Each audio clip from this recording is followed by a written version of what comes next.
بسم اللہ الرحمن الرحیم۔ السلام علیکم ناظرین، پچھلی ویڈیو میں ہم نے کفار کے نبی کریم صلی اللہ علیہ وآلہ وسلم کو نعوذ باللہ قتل کرنے کے منصوبے کی بات کی تھی کہ کس طرح انہوں نے نبی کریم صلی اللہ علیہ وآلہ وسلم کو قتل کرنے کا منصوبہ بنایا، اور پھر کس طرح اللہ تعالیٰ نے اپنے پیارے محبوب کو وحی کے ذریعے اس حملے کی اطلاع فرما کر مدینے کے لیے ہجرت کا حکم فرمایا۔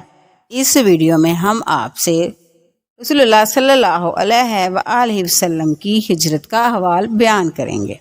ناظرین، ہجرت مدینہ کو نبی کریم صلی اللہ علیہ وآلہ وسلم کی سیرت میں انتہائی اہمیت حاصل ہے، اور ہجرت مدینہ سے آپ کے کئی معجزات بھی منسلک ہیں جن کا تذکرہ آج کی اس ویڈیو میں ہوگا۔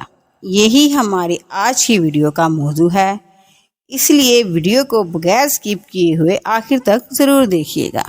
نبی کریم صلی اللہ علیہ وآلہ وسلم کے ہجرت کر جانے کی خبر ایک صحابہ حضرت حمزہ بن جندب رضی اللہ عنہ کو ملی تو کہنے لگے، اب میرے مکہ میں رہنے کی کوئی وجہ نہیں۔ پھر انہوں نے اپنے گھر والوں کو بھی ساتھ چلنے کا حکم دیا۔ وہ گھرانہ مدینہ منورہ کے لیے نکل کھڑا ہوا۔ ابھی تنعیم کے مقام تک ہی پہنچا تھا کہ حضرت حمزہ رضی اللہ عنہ انتقال کر گئے۔ اس موقع پہ اللہ تعالیٰ نے سورۃ النساء میں یہ آیت نازل فرمائی، اور جو شخص اپنے گھر سے اس نیت سے نکل کھڑا ہو کہ اللہ تعالیٰ اور رسول کی طرف ہجرت کرے گا، پھر اسے موت آ پکڑے، تب بھی اس کا ثواب اللہ تعالیٰ کے ذمہ ثابت ہو گیا ہے، اور اللہ بڑی مغفرت والا، بڑی رحمت کرنے والا ہے۔ حضور نبی کریم صلی اللہ علیہ وآلہ وسلم نے ایک مرتبہ حضرت حسان بن ثابت رضی اللہ عنہ سے فرمایا، حسان، کیا تم نے ابو بکر کے بارے میں کوئی شعر لکھا ہے؟ انہوں نے عرض کیا، جی ہاں۔ آپ صلی اللہ علیہ وآلہ وسلم نے ارشاد فرمایا، سناؤ، میں سننا چاہتا ہوں۔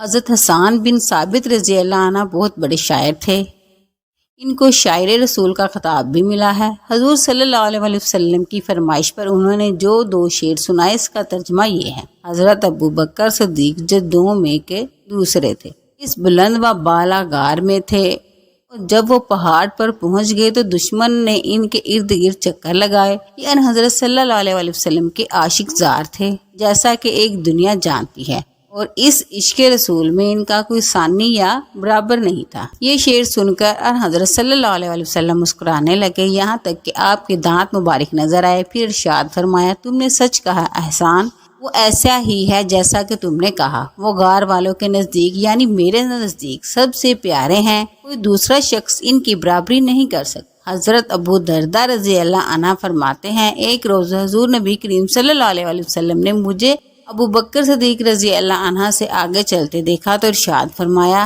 اس شخص سے آگے چلتے ہو جو دنیا اور آخرت میں تم سے افضل ہے۔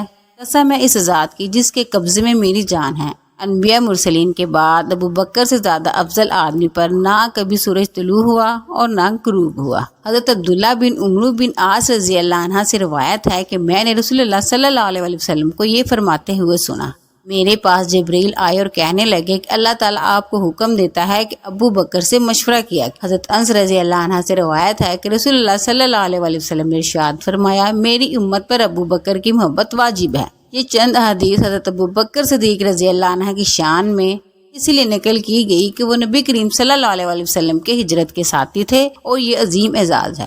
غار سے نکل کر حضور اقدس صلی اللہ علیہ وسلم اور حضرت ابو بکر صدیق رضی اللہ عنہ اونٹوں پر سوار ہوئے اور راہبر کے ساتھ سفر شروع کیا۔ حضرت عامر بن فہیرہ رضی اللہ عنہ بھی حضرت ابو بکر رضی اللہ عنہ کے ساتھ اسی اونٹنی پر سوار تھے۔ غرض یہ مختصر سا قافلہ روانہ ہوا۔ راہبر انہیں ساحل سمندر کے راستے سے لے کر جا رہا تھا۔ راستے میں کوئی ملتا اور ابو بکر صدیق رضی اللہ عنہ سے پوچھتا، یہ تمہارے ساتھ کون ہے؟ تو آپ اس کے جواب میں فرماتے، میرے ساتھ میرا راہبر ہے، یعنی میرے ساتھ مجھے راستہ دکھانے والا ہے۔ اس کا مطلب تھا کہ یہ دین کا راستہ دکھانے والے ہیں، مگر پوچھنے والے اس گول مول جواب سے یوں سمجھتے کہ یہ کوئی راہبر گائیڈ ہے جو ساتھ جا رہے ہیں۔ حضرت ابو بکر صدیق رضی اللہ عنہ کی اس طرح جواب دینے کی وجہ یہ تھی کہ نبی کریم صلی اللہ علیہ وآلہ وسلم نے ہدایت دی تھی کہ لوگوں کے میرے پاس سے ٹالتے رہنا، یعنی اگر کوئی میرے بارے میں پوچھے تو گول مول جواب دینا، کیوں نہ کہ نبی کے لیے کسی صورت جھوٹ بولنا مناسب نہیں، چاہے کسی بھی لحاظ سے ہو۔ چنانچہ جو شخص بھی آپ صلی اللہ علیہ وآلہ وسلم کے بارے میں سوال کرتا رہا، حضرت ابو بکر صدیق رضی اللہ عنہ جواب دیتے۔ ابو بکر صدیق رضی اللہ عنہ ان رستوں سے اکثر تجارت کے لیے جاتے رہتے تھے۔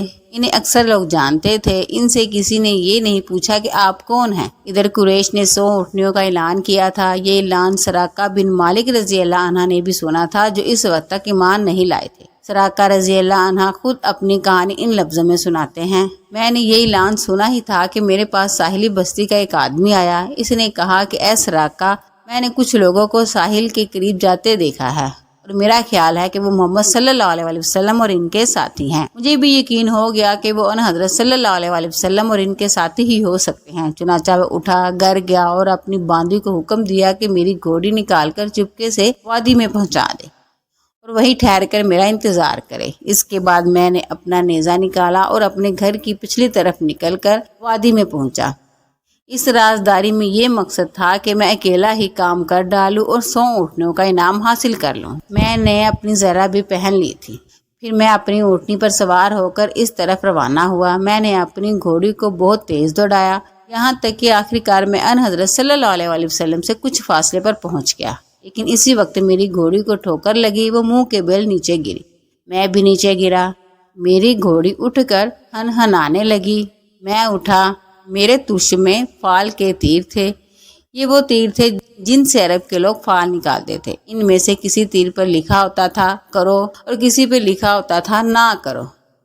میں نے ان میں سے ایک تیر نکالا اور فال نکالے، یعنی میں جاننا چاہتا تھا یہ کام کروں یا نہ کروں۔ فال میں انکار نکلا، یعنی یہ کام نہ کروں، لیکن یہ بات میری مرضی کے خلاف تھی۔ میں 100 اونٹنیوں کا انعام حاصل کرنا چاہتا تھا۔ نا والا تیر نکالنے کے باوجود میں گھوڑی پر سوار ہو کر آگے بڑھا، یہاں تک کہ ان حضرت صلی اللہ علیہ وسلم کے بہت قریب پہنچ گیا، جو کہ اس وقت قرآن کریم کی تلاوت کر رہے تھے اور پیچھے مڑ کر نہیں دیکھ رہے تھے۔ البتہ حضرت ابوبکر صدیق رضی اللہ عنہ مڑ کر بار بار دیکھ رہے تھے۔ اسی وقت میری گھوڑی کی اگلی دونوں ٹانگیں گھٹنوں تک زمین میں دھس گئی، حالانکہ وہاں زمین سخت اور پتھریلی تھی۔ میں گھوڑی سے اترا، اسے ڈانٹا، وہ کھڑی ہو گئی، لیکن اس کی ٹانگ ابھی تک زمین میں دھسی ہوئی تھی اور زمین سے نہ نکلی۔ میں نے پھر فال نکالی، انکار والا تیر ہی نکلا۔ آخر میں پکار اٹھا، میری طرف دیکھیے، میں آپ کو کوئی نقصان نہیں پہنچاؤں گا اور نہ میری طرف سے آپ کو کوئی ناگوار بات پیش آئے گی۔ میں سراقہ بن مالک ہوں، آپ کا ہمدرد ہوں، آپ کو نقصان پہنچانے والا نہیں ہوں۔ مجھے معلوم نہیں ہے کہ میری بستی کے لوگ بھی آپ کی طرف روانہ ہو چکے ہیں یا نہیں۔ یہ کہنے سے میرا مطلب تھا کہ اگر کچھ اور لوگ اس طرف آ رہے ہوں گے تو میں انہیں روک دوں گا۔ اس پر ان حضرت صلی اللہ علیہ وسلم نے حضرت ابوبکر رضی اللہ عنہ سے فرمایا، اس سے پوچھو یہ کیا چاہتا ہے۔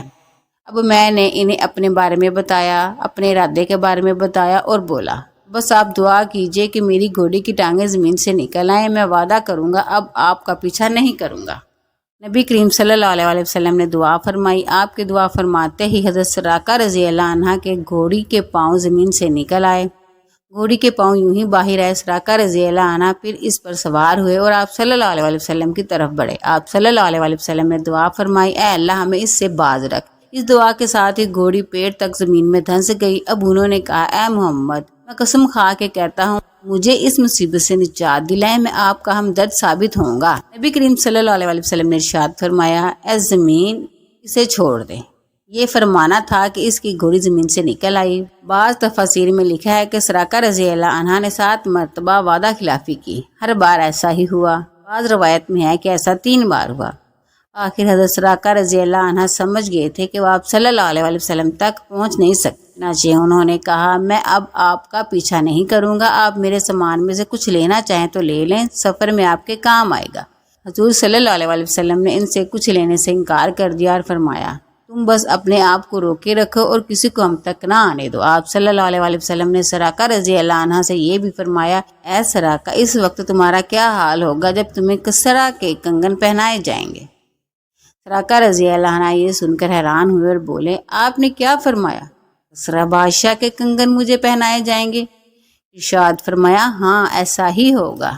حضرت صلی اللہ علیہ وسلم نے یہ حیرت انگیز پیش گوئی کی، کیوں نہ کہ اس وقت ایسا ہونے کا قطعاً کوئی امکان دور دور تک نظر نہیں آ رہا تھا۔ لیکن پھر ایک وقت آیا کہ حضرت سراقہ رضی اللہ عنہ مسلمان ہوئے۔ حضرت عمر رضی اللہ عنہ کے دور میں جب مسلمانوں کو فتوحات پر فتوحات ہوئی اور ایران کے بادشاہ کسرا کو شکست فاش ہوئی تو اس مال غنیمت میں کسرا کے کنگن بھی تھے۔ یہ کنگن حضرت عمر رضی اللہ عنہ نے حضرت سراقہ رضی اللہ عنہ کو پہنائے، اور اس وقت سراقہ رضی اللہ عنہ کو یاد ہے کہ نبی کریم صلی اللہ علیہ وسلم نے ہجرت کے وقت ارشاد فرمایا تھا، اے سراقہ اس وقت تمہارا حال کیا ہوگا جب تمہیں کسرا کے کنگن پہنائے جائیں گے۔ اپنے ایمان لانے کی تفصیل سراقہ رضی اللہ عنہ یوں بیان کرتے ہیں، جب رسول کریم صلی اللہ علیہ وسلم حنین اور طائف کے مارکوں سے فارغ ہو چکے تو میں ان سے ملنے کے لیے روانہ ہوا۔ ان سے میری ملاقات جرانہ کے مقام پر ہوئی۔ میں انصاری سواریوں کے درمیان سے لشکر کے اس حصے کی طرف روانہ ہوا جہاں آپ صلی اللہ علیہ وسلم اپنی اونٹنیوں پر تشریف فرما تھے۔ میں نے نزدیک پہنچ کر عرض کیا، اے اللہ کے رسول میں سراقہ ہوں۔ ارشاد فرمایا، قریب آ جاؤ۔ میں نزدیک چلا آیا اور پھر ایمان لے آیا۔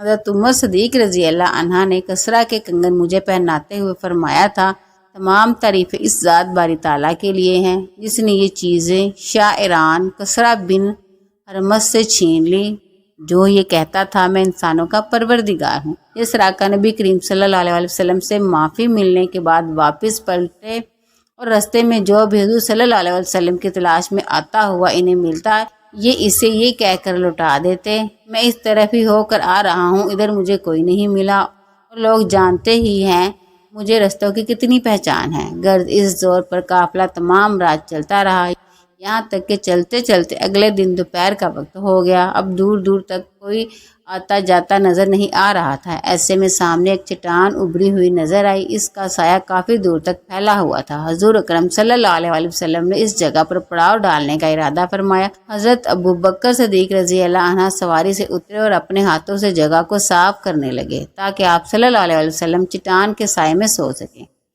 جگہ صاف کرنے کے بعد حضرت ابو بکر صدیق رضی اللہ عنہ نے اپنی پوستین وہاں بچھا دی اور عرض کیا، اللہ کے رسول یہاں سو جائیے، میں پہرا دوں گا۔ حضور اکرم صلی اللہ علیہ وسلم سو گئے۔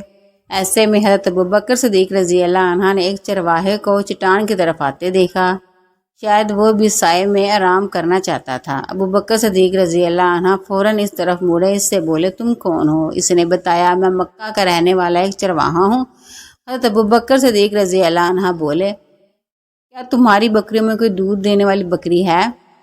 جواب میں اس نے کہا، ہاں ہے۔ پھر وہ ایک بکری سامنے لایا، اپنے ایک برتن میں دودھ دھوا اور حضرت ابو بکر صدیق رضی اللہ عنہ کو دیا۔ وہ دودھ کا برتن اٹھایا آپ صلی اللہ علیہ وسلم کے پاس آئے جو کہ اس وقت سو رہے تھے۔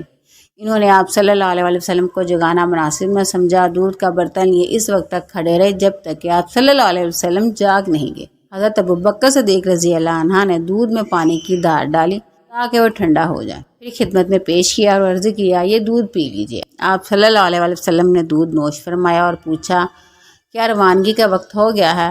حضرت ابو بکر صدیق رضی اللہ عنہ نے عرض کیا، جی ہاں ہو گیا ہے۔ اب یہ قافلہ پھر روانہ ہوا۔ ابھی کچھ دور ہی گئے ہوں گے کہ ایک خیمہ نظر آیا۔ خیمے کے باہر ایک عورت بیٹھی تھی، یہ ام مبد رضی اللہ عنہ تھی جو اس وقت تک اسلام کی دعوت سے محروم تھی۔ ان کا نام عاتقہ تھا، یہ ایک بہادر و شریف خاتون تھی۔ انہوں نے بھی آنے والوں کو دیکھ لیا۔ اس وقت ام معبد رضی اللہ عنہ کو یہ معلوم نہیں تھا کہ یہ چھوٹا سا قافلہ کن ہستیوں کا ہے۔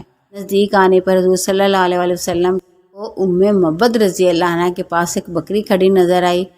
وہ بہت ہی کمزور اور دبلی پتلی سی بکری تھی۔ آپ صلی اللہ علیہ وسلم نے ام معبد رضی اللہ عنہ سے دریافت کیا، کیا اس کے تھنوں میں دودھ ہے؟ ام معبد رضی اللہ عنہ بولے، اس کمزور اور مریل بکری کے تھنوں میں دودھ کہاں سے آئے گا؟ آپ صلی اللہ علیہ وسلم نے ارشاد فرمایا، کیا تم مجھے اس کو دھونے کی اجازت دو گے؟ اس پر ام معبد رضی اللہ عنہ بولی، لیکن یہ تو ابھی ویسے بھی دودھ دینے والی نہیں ہوئی، آپ خود سوچئے یہ دودھ کس طرح دے سکتی ہے؟ میری طرف سے اجازت ہے، اگر اس سے آپ دودھ نکال سکتے ہیں تو نکال لیجئے۔ حضرت ابو بکر صدیق رضی اللہ عنہ اس بکری کو حضور صلی اللہ علیہ وسلم کے پاس لے آئے۔ حضور صلی اللہ علیہ وسلم نے اس کی کمر اور تھنوں پر ہاتھ پھیرا اور دعا کی، اے اللہ اس بکری میں ہمارے لیے برکت عطا فرما۔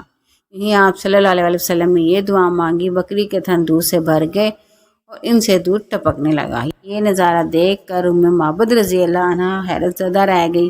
آپ صلی اللہ علیہ وسلم نے ارشاد فرمایا، ایک برتن لاؤ۔ حضرت ام معبد رضی اللہ عنہ ایک برتن اٹھا لائی۔ وہ اتنا بڑا تھا کہ اس سے 8-10 آدمی سراب ہو سکتے تھے۔ غرض حضور صلی اللہ علیہ وسلم نے بکری کا دودھ نکالا، اس کے تھنوں میں دودھ بہت بھر گیا تھا۔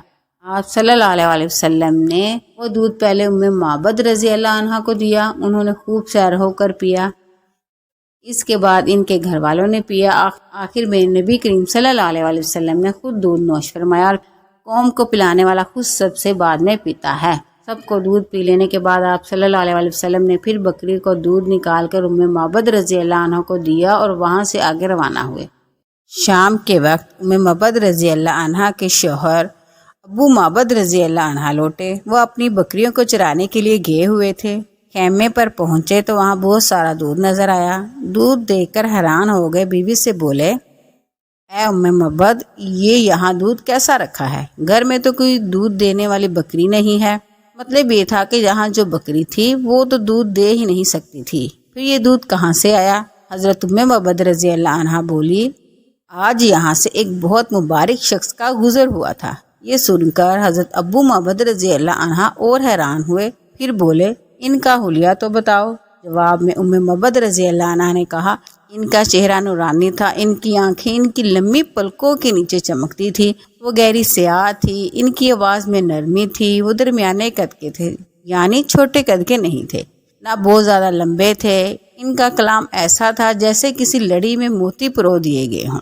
بات کرنے کے بعد جب خاموش ہوتے تھے تو ان پر باوقار سنجیدگی ہوتی تھی، اپنے ساتھیوں کو جس بات کا حکم دیتے تھے تو وہ جلد از جلد اس کو پورا کرتے تھے، اور انہیں کسی بات سے روکتے تھے تو فوراً رک جاتے تھے۔ وہ انتہائی خوش اخلاق تھے، ان کی گردن سے نور کی کرنیں پھوٹتی تھی، ان کے دونوں بروئے ملے ہوئے تھے، بال نہایت سیاہ تھے، وہ دور سے دیکھنے پر نہایت شاندار اور قریب سے دیکھنے پر نہایت حسین و جمیل لگتے تھے۔ ان کی طرف نظر پڑتی تو پھر دوسری طرف ہٹ نہیں سکتی تھی۔ اپنے ساتھیوں میں وہ سب سے زیادہ حسین و جمیل اور باروب تھے، سب سے زیادہ بلند مرتبہ تھے۔ حضرت معبد رضی اللہ عنہ کا بیان کردہ حلیہ سن کر ان کے شوہر بولے، اللہ کی قسم، یہ حلیہ اور صفات تو انہی قریشی بزرگ کی ہے، اگر میں اس وقت یہاں ہوتا تو ضرور ان کی پیروی اختیار کر لیتا، اور اب میں اس کی کوشش کروں گا۔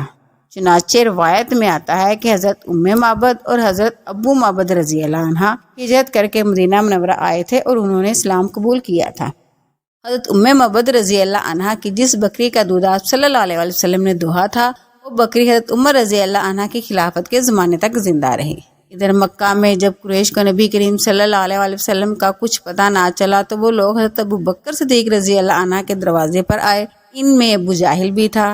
دروازے پر دستک دی گئی تو حضرت ابو بکر صدیق رضی اللہ عنہ کی بڑی بیٹی حضرت اسماء رضی اللہ عنہ باہر نکلی۔ ابو جاہل نے پوچھا، تمہارے والد کہاں ہیں؟ وہ بولی، مجھے نہیں معلوم۔ یہ سن کر ابو جاہل نے انہیں ایک زوردار تھپڑ مارا، تھپڑ سے ان کے کان کی بالی ٹوٹ کر گر گئی۔ اس پر بھی حضرت اسماء رضی اللہ عنہ نے انہیں کچھ نہ بتایا۔ ابو جاہل اور اس کے ساتھی بڑبڑاتے ہوئے ناکام لوٹ گئے۔ ادھر مدینہ منورہ کے مسلمانوں کو یہ خبر ملی کہ اللہ کے رسول مکہ معظمہ سے ہجرت کر کے مدینہ منورہ کی طرف چل پڑے ہیں۔ اب تو وہ بے چین ہو گئے، انتظار کرنا ان کے لیے مشکل ہو گیا۔ روزانہ صبح سویرے اپنے گھروں سے نکل پڑتے اور ہرا کے مقام تک آ جاتے، جو مدینہ منورہ کے باہر ایک پتھریلی زمین ہے۔ جب دوپہر ہو جاتی اور دھوپ میں تیزی آ جاتی تو مایوس ہو کر واپس لوٹ آتے۔ پھر ایک دن ایسا ہوا، مدینہ منورہ کے لوگ گھروں سے مقام ہرا تک آئے، جب کافی دیر ہو گئی اور دھوپ میں تیزی آ گئی تو وہ پھر واپس لوٹنے لگے۔ ایسے میں ایک یہودی ہرا کے ایک اونچے ٹیلے پر چڑھا، اسے مکہ کی طرف سے کچھ سفید لباس والے آتے دکھائی دیے۔ اس قافلے سے اٹھنے والی گرد سے نکل کر جب ان حضرت صلی اللہ علیہ وسلم واضح طور پر نظر آئے تو وہ یہودی پکار اٹھا، اے گروہ عرب، جن کا تمہیں انتظار تھا وہ آ گئے ہیں۔ یہ الفاظ سنتے ہی مسلمان واپس دوڑے اور ہرا کے مقام پر پہنچ گئے۔ انہوں نے حضور اقدس صلی اللہ علیہ وسلم اور ان کے ساتھیوں کو ایک درخت کے سائے میں آرام کرتے دیکھا۔ ایک روایت میں ہے کہ 500 سے کچھ زائد انصاریوں نے آپ صلی اللہ علیہ وسلم کا استقبال کیا۔ وہاں سے چل کر حضور اقدس صلی اللہ علیہ وسلم کعبہ تشریف لائے۔ اس روز پیر کا دن تھا۔ آپ صلی اللہ علیہ وسلم نے قبیلہ بنی عمرو بن عوف کے ایک شخص کلثوم بن معرم رضی اللہ عنہ کے گھر قیام فرمایا۔ بنی عمرو کا یہ گھرانہ قبیلہ اوس میں سے تھا۔ ان کے بارے میں روایت ملتی ہے کہ آپ صلی اللہ علیہ وسلم کے مدینہ تشریف لانے سے پہلے ہی مسلمان ہو گئے تھے۔ کعبہ میں حضور صلی اللہ علیہ وسلم نے ایک مسجد کی بنیاد رکھی۔